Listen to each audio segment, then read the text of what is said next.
ke situ ya. Jadi in situ ya dibuat di situ, kemudian sampai kering, kemudian dipasang.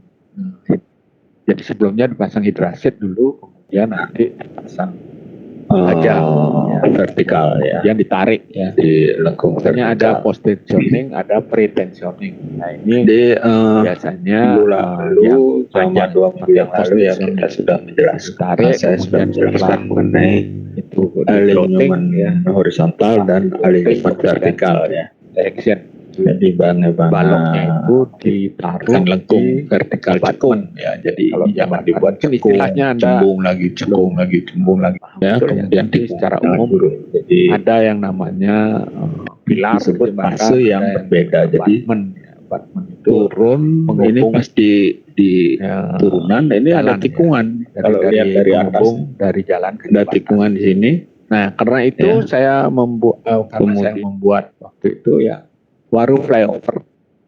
Waru flyover itu adalah jembatan lintas atas. Gitu. Jadi, makanya saya punya kompetensi untuk beton pratekan. Nah kalau mutu beton 2400 itu nggak bisa dipakai. Minimal adalah mutu baja U30 ya, yang U30 sampai U35 minimal itu. Bahkan mungkin yang 400-an ya kilogram per senti itu betonnya ya, betonnya segitu, kemudian ultimate-nya itu di atas 300.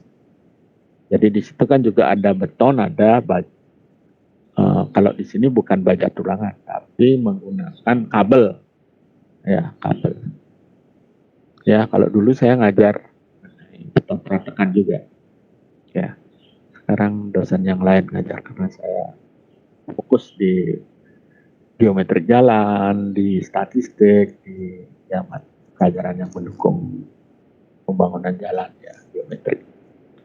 Nah selanjutnya ya, nah itu nanti kita bicarakan di ini yang lain. Nah rancangan trase, nah yang ini yang kan ada ya, yang boleh dilakukan, yang nggak boleh dilakukan, larangan atau yang direkomendasikan ya.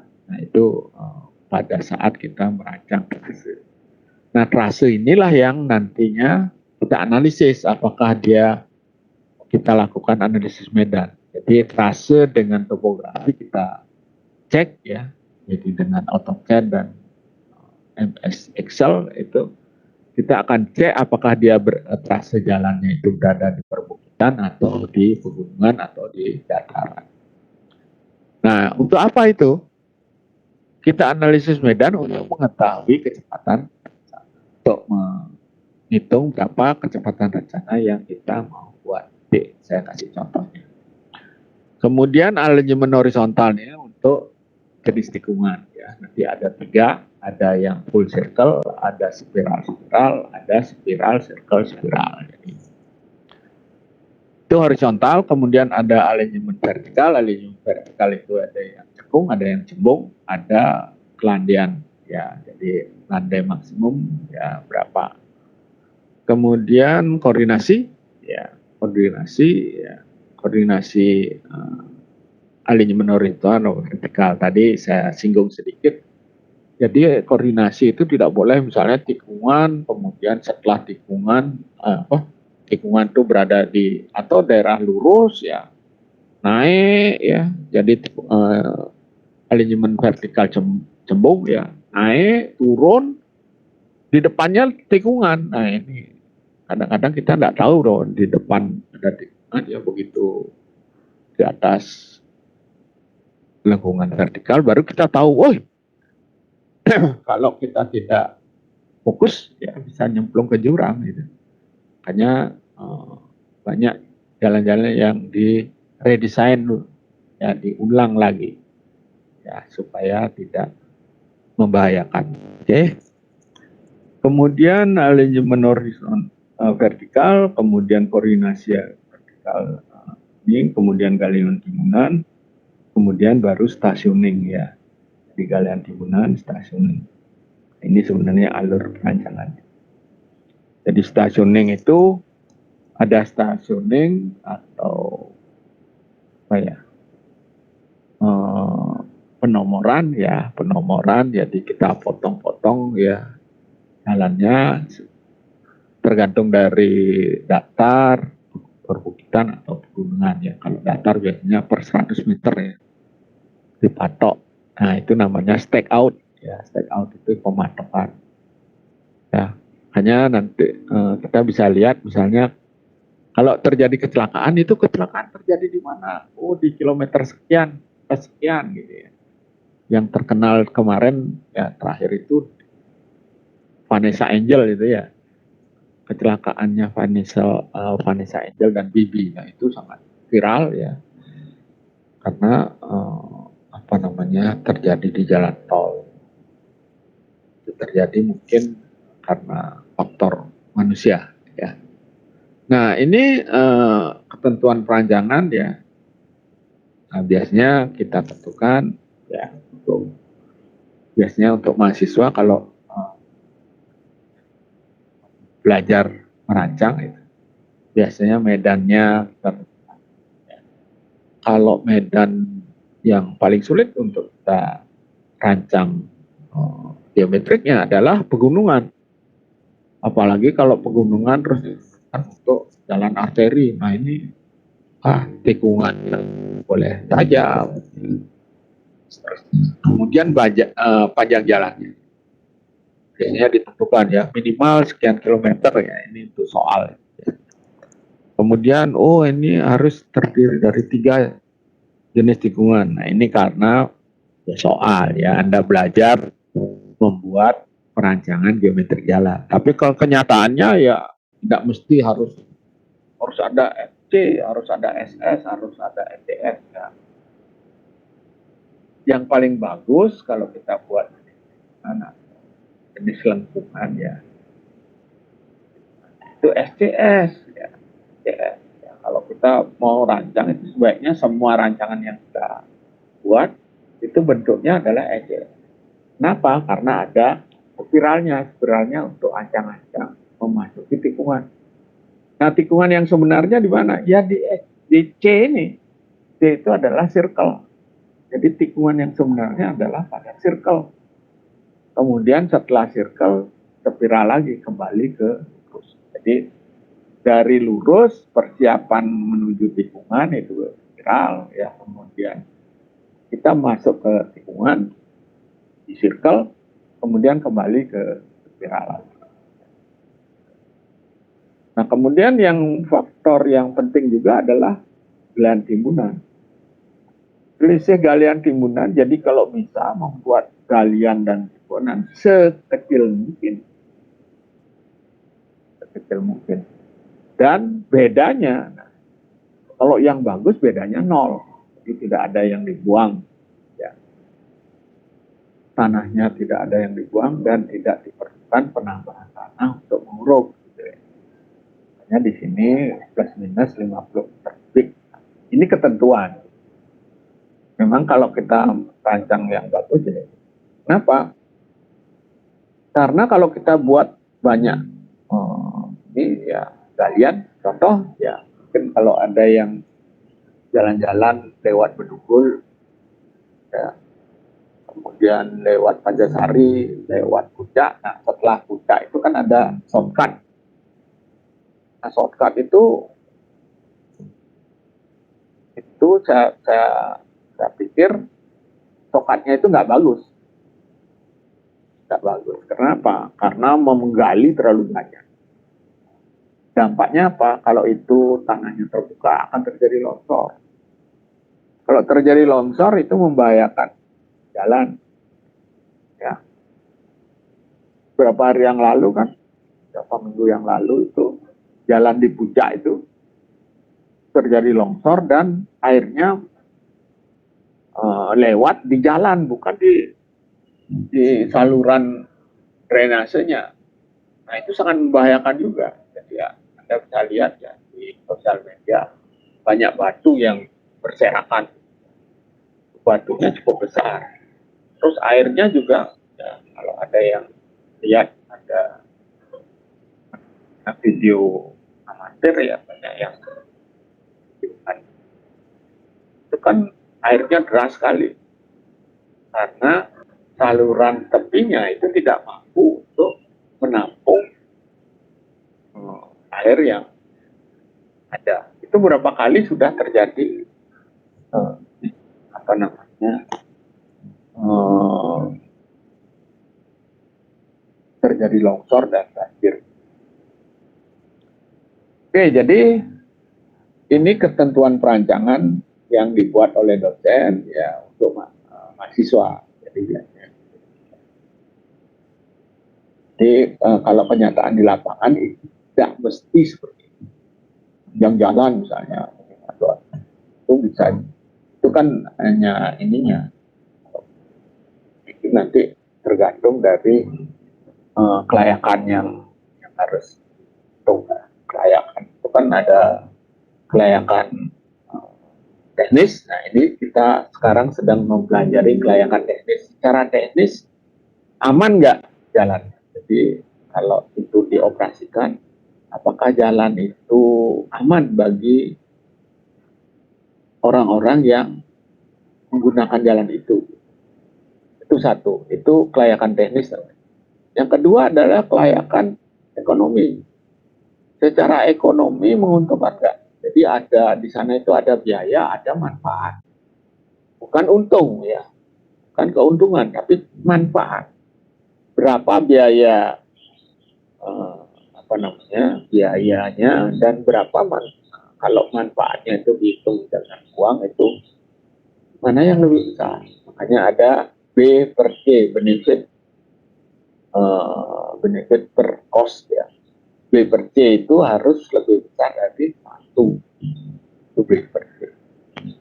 Ya, kemudian baru nanti secara finansial, nah itu secara finansial jadi titik beratnya adalah bagaimana investasi yang ditanam itu bisa kembali dan kapan bisa kembalinya dengan menghitung break even point. Jadi titik impasnya itu di mana? Bentar ya. Halo. Halo. Ya, gimana? Iya, saya berapa kali pengen datang itu, kebetulan nggak ada mobil, terus pakai sepeda motor, hujan, waduh, nggak bisa. Ya, gitulah. Ya, gimana?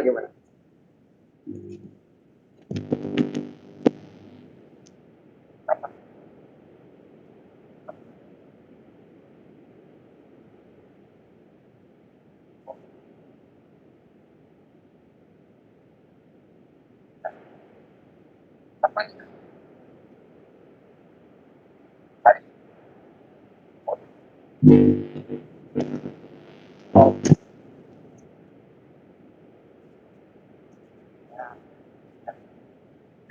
Ya. Mana itu tempatnya? Oh, ya. Oke, yang 12.30 ya, sudah di sana ya. Oke. Ya, saya ingat sekarang. Itu ini berapa kali? Iya.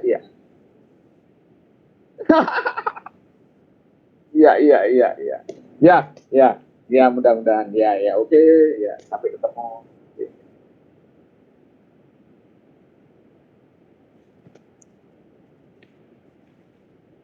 Oke, saya lanjutkan ya. Jadi itu ketentuan perancangan itu sesuai dengan kalau di tugas kan sesuai dengan dosen ya, gimana dosen memberikan. Tujuannya adalah supaya mahasiswa itu punya kompetensi untuk merancang geometrik ya, minimal geometrik jalan ya. Kemudian bisa juga untuk nantinya praktek membuat jalan gitu. Nah, nanti juga di belakang akan saya kasih misalnya mengenai stay out itu seperti apa ya, walaupun itu harusnya pertama ya.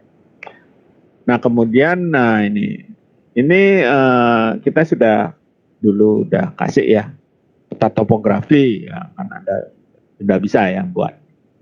Nah, ini pemilihan lokasi ya, di mana aja Jadi makanya kalau geometrik jalan itu, perancangan geometrik jalan itu di masing-masing mahasiswa.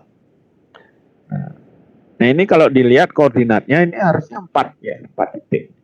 Jadi misalnya titik mana, titik mana, titik mana.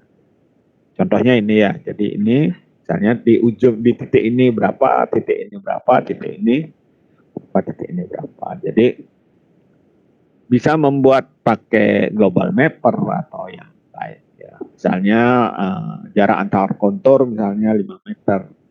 Selanjutnya, saya kira ini sudah ya, jadi sudah bahkan sudah buat tugas ya. Kemudian ini hasilnya ya, peta topografi. Ya. Nah ini seharusnya kalau mau yang benar ya, ini kan harus ada. Jadi peta itu harus ada apa? Harus ada apa ya? Orientasi ya. Pertama itu harus ada orientasi. Utara itu di mana? Nah, biasanya utara itu di atas ya, ke atas itu utara. Itu harus dibuat ya, timur, barat, selatan ya. Kemudian setelah itu garis ya, garis kontur. Ini garis yang menunjukkan tinggi yang sama. Itu disebut garis kontur. Makanya di sini ada angka-angka, itu menunjukkan garis itu berada di ketinggian berapa. Nah dari sini kita harus bisa melihat dan membayangkan gimana peta ini. Gitu. Nah kalau saya dulu dapat ikut pelatihan untuk penginderaan jauh. Nah sebenarnya topografi ini setelah jadi ini Anda cek ya. Untuk tahu apa? Untuk tahu skalanya berapa sih. Nah, di sini Anda bisa lihat misalnya, oh ini harusnya digabung dengan peta dasar ya. Jadi misalnya ada bangunan ya, ada jalan misalnya. Itu kan kita bisa ukur ya. Kenyataannya di lapangan itu berapa lebarnya, berapa panjangnya, di peta berapa. Sehingga kita tahu, oh ini skalanya 1 banding berapa. Kalau 1 banding 1000 misalnya, berarti kalau 1 senti di sini, berarti di lapangan harusnya 1000 senti. Nah, itu Anda bisa ukur. Ya, kenyataannya. Dari peta. Ya, dari peta kita bisa ukur, kemudian kenyataannya kita bisa ukur. Nah, dari situ sebenarnya kita bisa mengetahui apa? Skala. Ya, jadi di sini juga harus ada skala, kemudian di sini juga harus ada legenda. Ya, ingat tuh. Jadi legenda itu apa? Legenda itu adalah kode-kode atau simbol-simbol yang digunakan di dalam pembuatan peta ini. Ya, misalnya kalau simbol jalan itu gimana ya? Oh, ya. Terus warnanya apa? Simbol sungai misalnya, oh sungai. Atau simbol batas daerah misalnya, oh pakai garis atau titik-titik. Ya silakan. Nah di sini kita juga bisa cerita bahwa ketinggian di lapangan itu seperti apa. Nah, ini bisa kita ketahui elevasinya. Jadi dari ketinggian 130 sampai dengan 320 dari permukaan laut. Ya. Jadi seperti ini contohnya misalnya. Memiliki elevasi 130 sampai 320 meter BPL dari permukaan laut ya. Itu sekian meter dari permukaan laut. Jadi bisa gitu. Oke, jadi ini kemudian saya lanjutkan rancangan trase misalnya ini ya. Di trasenya ya kita buat misalnya ini. Ya itu kan sudah saya berikan dulu ya. Apa yang dilarang ya, dilarang melalui tempat ibadah ya. Apakah itu pura, masjid, ya, wihara atau apa aja.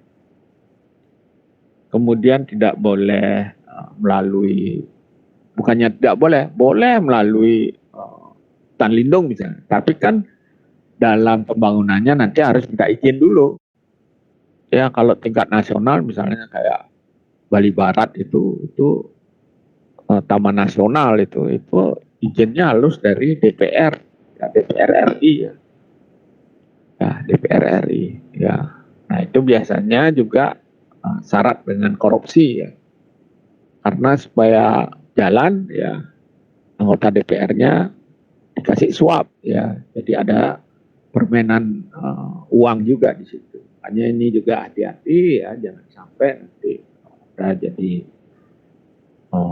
konsultan, ada jadi eksekutif, nanti hati-hati jangan sampai ada permainan uang di situ. Oke, jadi ini trase. Setelah trase, analisis medan ya, analisis medan. Nah, ini ada ketentuan bahwa golongan medan ya, jadi ada datar 0 sampai 9,9%, kemudian perbukitan 10 sampai 24,5%, kemudian pegunungan itu di atas 25%. Nah, ini dibuat nih. Ya, ini ada di ya stasiun ya potongan 1, 2 dan seterusnya. Itu apakah dia bukit? Nah, ini hitung ya. Jadi elevasi tepi kiri kanan di asnya berapa, kemudian beda tingginya berapa, jarak melintangnya berapa ya, kemudian kemiringannya berapa. Nah, ini kan bisa dihitung nih kemiringannya. Dan ini juga sudah saya berikan ya. Nah, ini. Jadi nanti kalau misalnya disuruh membuat di daerah perbukitan, nah ini berarti kalau ini trase jalan yang dibuat itu seperti ini, misalnya ini bukit, jadi karena dia di kemiringan 15,22 derajat. Oke, jadi itu ya, kemudian saya lanjutkan. Nah, ini juga penting nih ya, standar perancangan geometrik ya. Nah, seperti apa yang saya sampaikan tadi, Anda merancang jalan misalnya. Nah, itu jalan yang kamu rancang itu seperti apa? Klasifikasi dari fungsi seperti apa? Klasifikasi jalannya. Jadi dalam geometrik jalan itu kan kita ngomongin jalan. Ya, sebenarnya jalan itu harus juga dihubungkan dengan lalu lintas. Jadi jalan itu wadahnya, lalu lintas itu isinya. Kalau kita ingin tahu berapa sih kapasitas jalannya, nah, kapasitas itu ada dua, ada kapasitas untuk melewatkan lalu lintas, ada kapasitas untuk menahan beban lalu lintas. Ya. Kemudian di sini juga ada klasifikasi medan. Ya. Kalau ditentukan klasifikasi medannya harus kita. Nah, dari situ baru ditentukan berapa sih kecepatan rencananya. Nah, ini sebenarnya ditentukan oleh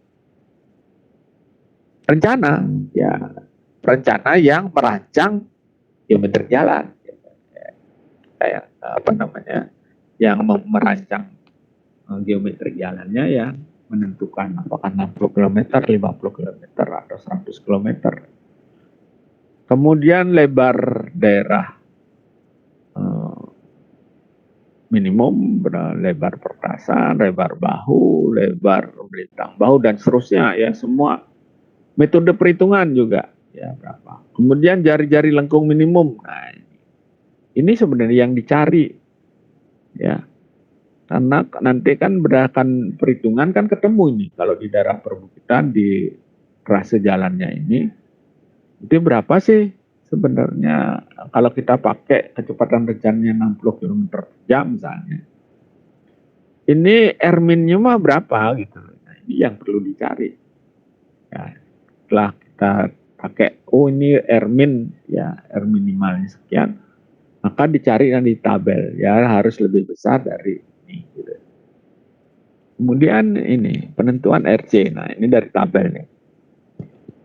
Ini tadi kecepatan rencana. Ini kita ambil dari ini kalau kita buat kolektor berarti dia daerah perbukitan berarti antara 50-60. Saya ambil yang 60, silakan ya. Kemudian kecepatannya ya, setelah kecepatan 60 ya, itu R-minnya berapa minimum. Nah, ini di tabel 124. Nah, kemudian dicari tabel ya, dengan kecepatan 60 km per jam ya, R-nya ya, 7 76. Ini ada 119. Berarti R minimumnya ini kalau dia ditentukan R adalah 112, maka harus lebih besar dari itu. Yang lebih besar adalah 119.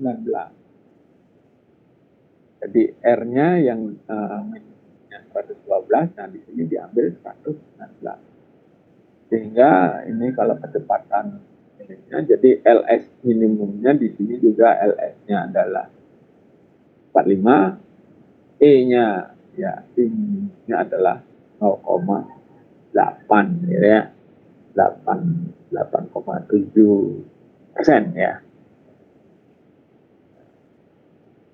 Ini kalau ininya ya LS-nya sekian ya 60. Ini kalau berdasarkan tabel ini harus ditentukan. Kemudian ini adalah flowchart-nya ya. Ini flowchart-nya, ini flowchart-nya ya, yang dihitung nanti ini hitungan 1 ya. Dari trase itu kita tahu nih, sudutnya berapa? Sudutnya berapa ya? Oh, sudutnya adalah 81 derajat misalnya. Lihat, kalau kecil ya. Ya, ini. Kemudian sini sudut jalannya ya. Nah, kemudian ini ya, ini alignment horizontal. Jadi tikungan 1, kecepatan rencananya 60 km/jam, 10% dan seterusnya. Oh, didapat full circle. Kemudian kita gambar. Jadi kalau kita gambar, jadi kalau didapat full circle, ya ini full circle ini. Full circle, jadi berapa LC-nya? LC-nya kalau lihat itu 686. Ya, LC-nya, ya panjangnya 686. Jadi ini sebenarnya tikungan LC ini ya, walaupun benar, tapi sebenarnya ini juga tidak bagus ya kalau di dalam di rancangan jalan ini full circle itu nggak bagus. Banyak jalan seperti ini orang pada saat ngantuk itu, misalnya di daerah Wus misalnya, di daerah Wus itu ada ada daerah yang tikungannya adalah full circle. Nah, biasanya orang yang dari Singaraja ke Denpasar itu sudah capek karena jarak Singaraja Denpasar itu kan sekitar 80 kilo ya. Nah ini kalau kemarinnya begadang, nah ini sangat berbahaya. Ya karena apa? Karena sudut tikungannya itu kecil ini, sehingga ininya panjang ini. Jadi sudut ininya panjang, jadi tidak kelihatan sudut tikungannya itu kayak jalan lurus, padahalnya jalannya melengkung. Gitu.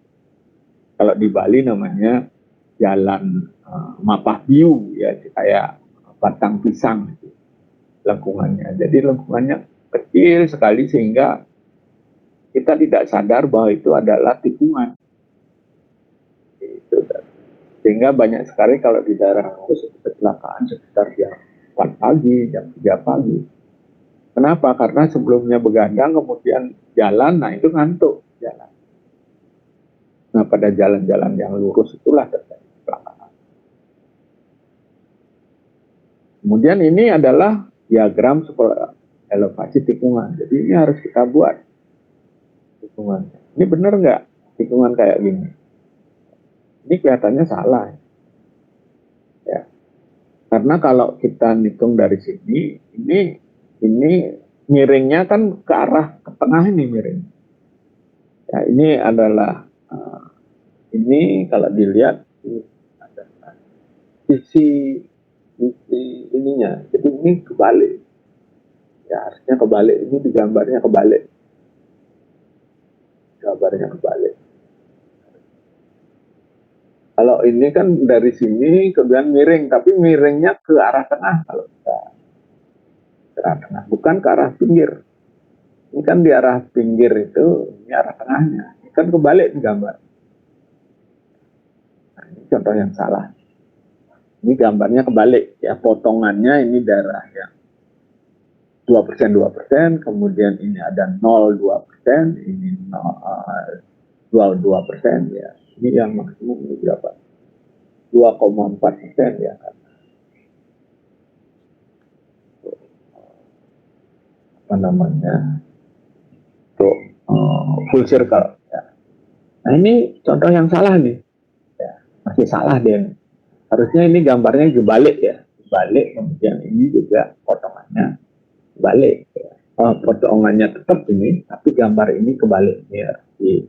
Ini titik atasnya, ini di bawah, di atas juga.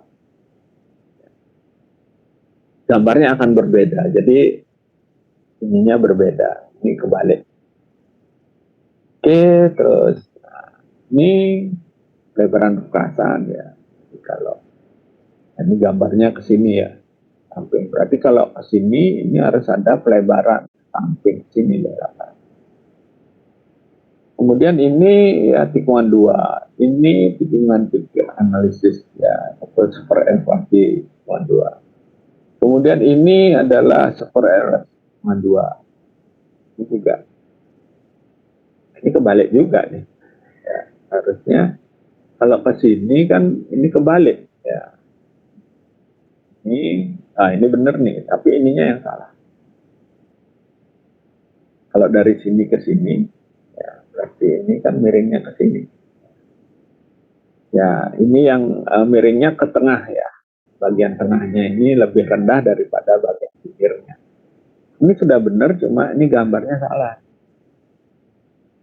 Oke, lanjut. Ini pelebaran perkasan. Yang ini tikungan 3-nya ya. Saya tidak bahas lagi. Saya ingin membahasnya adalah pada ini trasenya ya, dan hubungan ya dibuat. Nah, ini alignment vertikalnya ya. Alignment vertikal ini berhubungan dengan lerengan ya. Kemudian ya, tergantung apakah cekung atau cembung. Nah, mungkin nanti didapat apa. Nah, ini kayak ini. Ini alignment vertikalnya ya. Kebetulan tidak terlalu tinggi ya. Ada PBB1, PBB2, 3, 4. Ya. Ini adalah B1, vertikal 1, vertikal 2, vertikal 3. Kemudian baru koordinasi. Nah, saya mau ngomongin ini. Yang horizontal dengan vertikal. Nah, ini harusnya digambar nih. Ya, di mana ada tikungan seperti ini misalnya.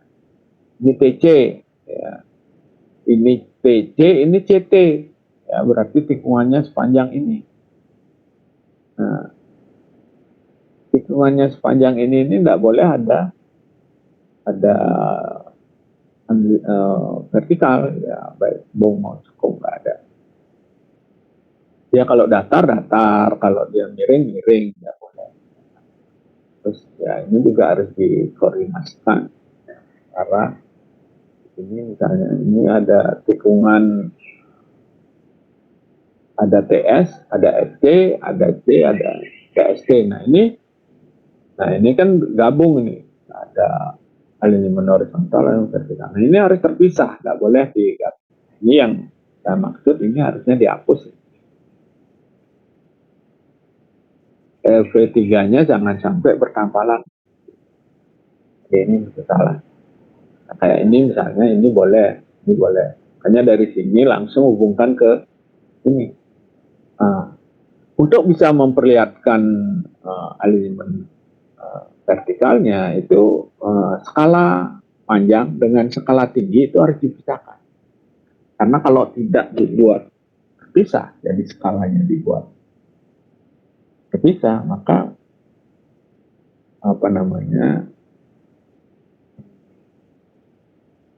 ininya tidak dipisahkan, maka nanti terjadi hal yang namanya tidak aman atau pada saat operasional jalan. Nah, ini harus dihindari ini antara alignment horizontal sama alignment vertikal, nggak boleh berada seperti ini. Jadi ini masih salah ya. Biasanya saya suruh perbaiki.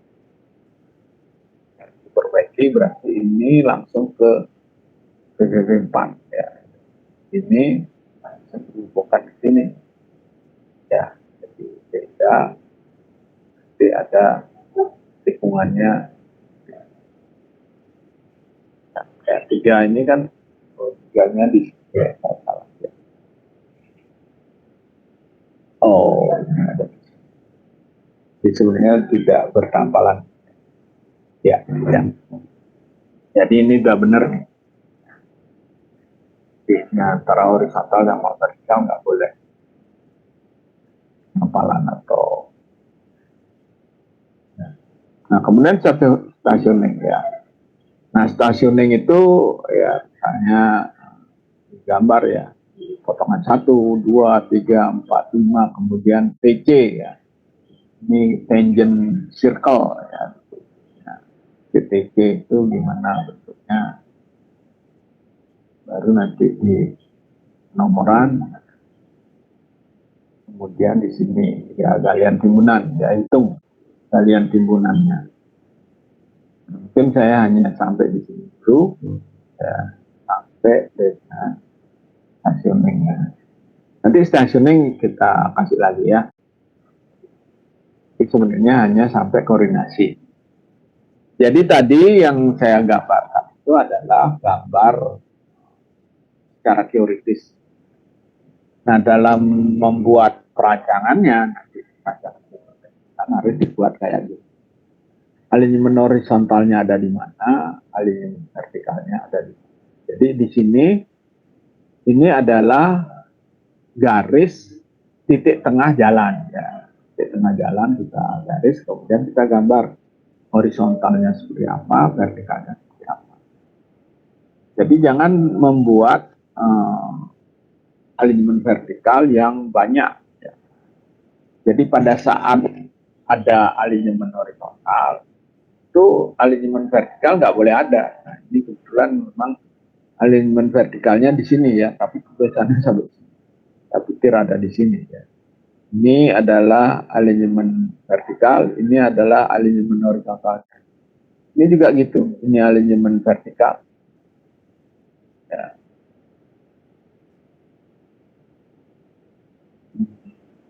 Nah, ini yang nggak boleh nih. Ini kan ada CT. Oh, ini CT ya. CT, ini TC ya. Ini adalah alignment vertikal ya sampai sini. Alignment horizontal. Ini adalah full circle ya dari sini. Nah, ini adalah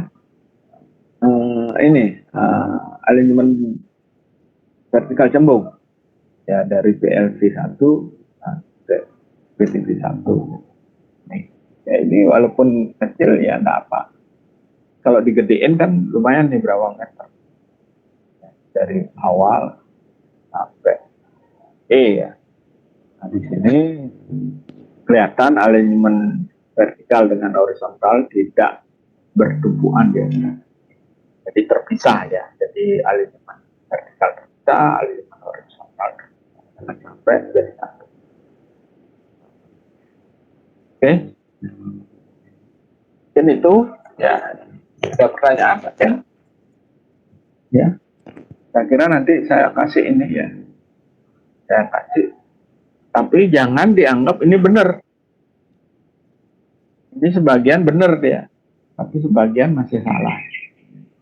Ya, ini sebagian masih salah. Tapi ini Anda bisa pakai sebagai acuan ya. Yang salah nanti dibenarkan dulu ya. Ya nanti dari topografi misalnya. Kita harus membuat sendiri ya dari sini. Jadi alur perancangannya kita ikutin. Oke, jadi itu ada pertanyaan mungkin?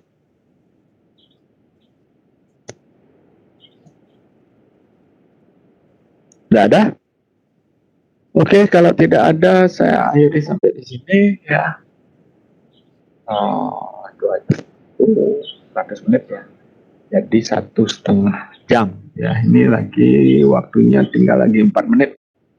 Ya, kalau sampai jam 10 itu tinggal lagi 4 menit. Tadi mulai kita jam 8.30. Jam 9 itu setengah jam, jam 10 1,5 jam. Jadi pas. Ingat ya, daftar hadirnya diisi. Ya, daftar hadir diisi kuliah yang ke-13 mengenai koordinasi alignment horizontal dan vertikal. Ya.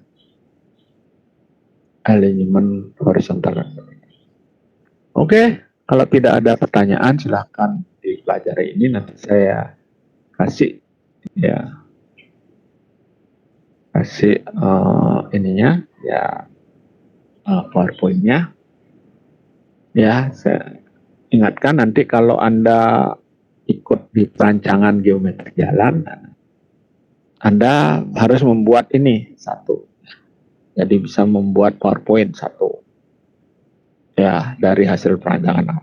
Kemudian Anda bisa ngitung, ya ngitungnya pakai Excel misalnya. Hitung.